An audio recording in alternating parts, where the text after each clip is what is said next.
Hello everyone! Good morning guys! Say hello! Today ay i-check natin, pwede bang ibiyahe si e-bike kahit umuulan or basa ang kalsada ng malayuan. Ayan. Pero bago yan, i-check muna natin kung gaano na kalayo ang natakbo ni e-bike. Gaano na kalayo ang natakbo ng ating e-bike.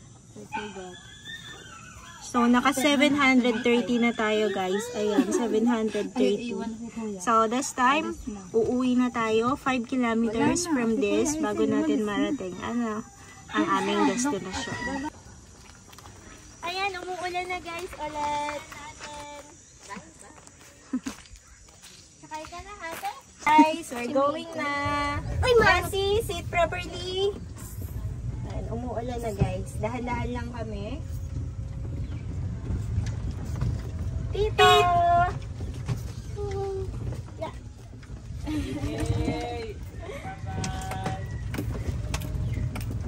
Ayan. So, medyo basa-basa pa po ang kalsada. Oh my gosh. Bye-bye, baby!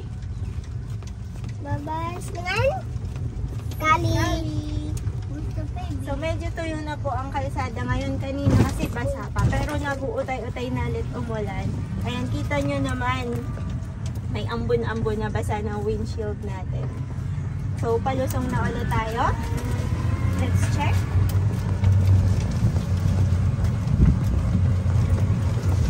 So, may mga nadadaanan tayong tubig. Basa-basa. Pagka ganyan, kailangan dahan-dahan lang tayo para hindi masyadong matalamsigan yung ating ilalim.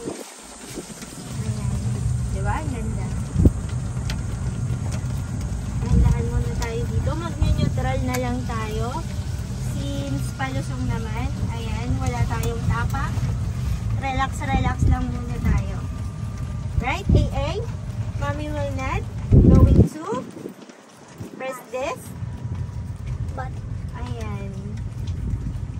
Pero medyo mabagal na. Alasong lang tayo guys.